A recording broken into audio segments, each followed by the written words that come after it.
पहले इन तस्वीरों को देखिए। ये वही मुख्य मार्ग है जो जेमको से अन्ना चौक को जोड़ता है, जहां से रोज हजारों मजदूर और आम नागरिक गुजरते हैं। लेकिन अब ये सड़क बड़ी बड़ी कंपनियों के भारी वाहनों का पार्किंग जोन बन गया है। सड़क किनारे खड़ी गाड़ियां और बीच में टूटी सड़क, खतरा हर कदम पर साफ नजर आता है। लेकिन सबसे चौंकाने वाली बात तो ये है कि यहाँ एक भी ट्रैफिक पुलिस मौजूद नहीं है। अभी हम मौजूद है जमशेदपुर के उस रास्ते में जो टेलको से गोविंदपुर को जोड़ता है। ये रास्ता केवल टेलको से गोविंदपुर को नहीं जोड़ता है, यहाँ पर बड़ी बड़ी कंपनियों का विस्तार भी है, जैसे Tata Motors, Tata power plants, Nuvoco, combi mills, ये सारी बड़ी कंपनियों का इसी रास्ते पर विस्तार। आपको बता दें यहाँ रोजाना कई संख्या में बड़ी बड़ी गाड़ियों की आवाजाही भी होती है। सारे कंपनी के लिए जितने भी ट्रक्स और डंपर है वो इसी क्षेत्र से और इसी रास्ते से पार होते हैं। लेकिन अगर आप गौर से इस रास्ते को देखें तो इसकी स्थिति इतनी जर्जर और इतनी खराब है जिसका कोई ठिकाना नहीं। आपको बता दें इसी रास्ते से ना केवल गोविंदपुर जाता है बल्कि घनी आबादी वाले क्षेत्र भी चालू होते हैं। फिर भी इस रास्ते की स्थिति इतनी जर्जर और इतनी खराब है जिसका कोई ठिकाना नहीं है। आप देख सकते हैं कि यहाँ पर स्ट्रीट लाइट्स तो है लेकिन किसी में लाइट नहीं जलती। ये जो रास्ता है ये सिर्फ आम नागरिकों के लिए नहीं मजबूरी बनकर रह गया है, यहाँ पर बसी कंपनियों के मजदूरों के लिए भी काफी गहरा संकट बन के रह चुका है। यहाँ रोजाना सफर करना और यहाँ रोजाना गुजरना गंभीर एक्सीडेंट्स को भी दावत देता है।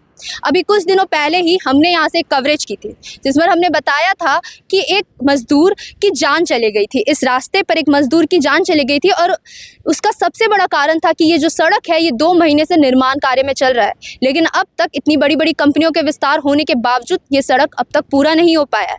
करीब 2 महीने से इस सड़क का निर्माण चल रहा है। सबसे खराब स्थिति तो तब पैदा होती है जब यहाँ पर बैरिकेड की जगह पर छोटे छोटे ड्राम को लगा दिया जाता है।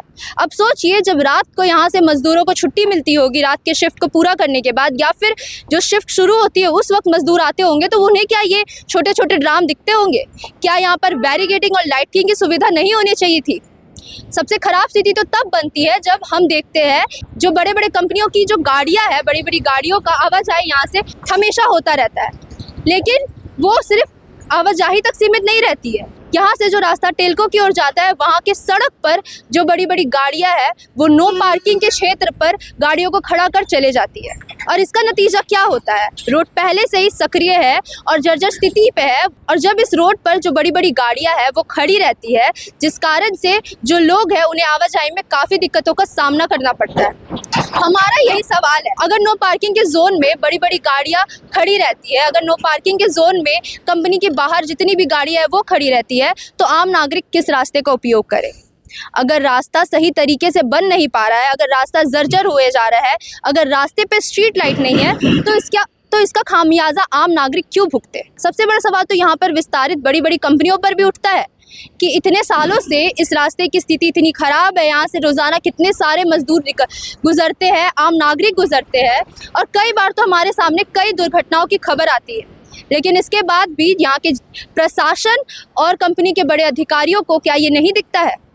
इस पर कार्रवाई होनी चाहिए या नहीं होनी चाहिए? स्थानीय लोगों का आरोप है कि कई बार शिकायतें करने के बावजूद, धरना प्रदर्शन करने के बावजूद अभी तक कंपनी की तरफ से कोई भी आधिकारिक जवाब नहीं आ पाया है। इसके साथ ही साथ प्रशासन को भी सूचित किया गया है लेकिन फिर भी कोई भी कार्य नहीं हुआ है। हमारा सवाल अपने शहर के ट्रैफिक व्यवस्था पर भी उठता है। जब ट्रैफिक पुलिस हेलमेट चेकिंग जैसे कार्य हो या लाइसेंस देखने जैसे कार्य को सुचारू रूप से कर रहे हैं तो इस क्षेत्र में ट्रैफिक पुलिस क्यों नहीं मौजूद है? जब इस क्षेत्र में बड़ी बड़ी गाड़ियां नो पार्किंग जोन में खड़ी रहती है तो इसका जिम्मेदार कौन है? इसको कौन देखेगा? इसकी निगरानी कौन करेगा?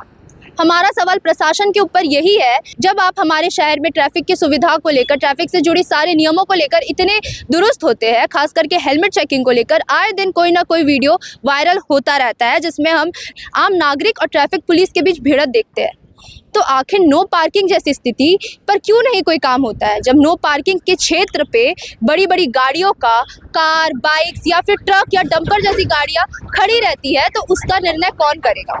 उस पर कार्रवाई कौन करेगा? सबसे बड़ा सवाल, क्या अवैध पार्किंग पर रोक नहीं लगनी चाहिए? क्या मजदूरों की सुरक्षा पर कोई काम नहीं होना चाहिए? इस क्षेत्र पर, इस रास्ते पर हम एक बार फिर से मौजूद इसलिए हुए हैं क्योंकि ये दिखाना जरूरी है। क्या अवैध पार्किंग पर रोक लगना जरूरी नहीं है? क्या यहाँ ट्रैफिक पुलिस की तैनाती जरूरी नहीं है? यहाँ पर जो स्ट्रीट लाइट्स खराब है उसे ठीक कराना जरूरी नहीं है? साथ ही सबसे बड़ा सवाल मजदूरों की जान पर पड़ता है।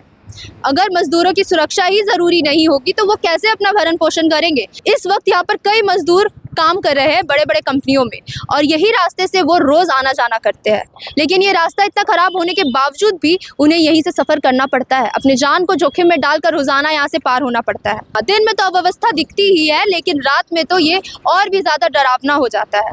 सोचने वाली बात है कि इतने दिनों बाद भी इस मार्ग का निर्माण नहीं हो सका। रास्ते में इतने बड़े बड़े गड्ढे हैं जिससे कि आए दिन एक्सीडेंट की घटना हमारे सामने आती रहती है। हमारा सवाल उन वरिष्ठ अधिकारियों से है, कंपनी के उन अधिकारियों से है कि इस रास्ते का जिम्मेदार कौन है, मजदूरों की सुरक्षा की जिम्मेदारी कौन लेगा। ऐसे ही तमाम खबरों के लिए देखते रहे सोशल संवाद। मेरे सहयोगी अमन सिंह के साथ मैं रिया सिंह। धन्यवाद।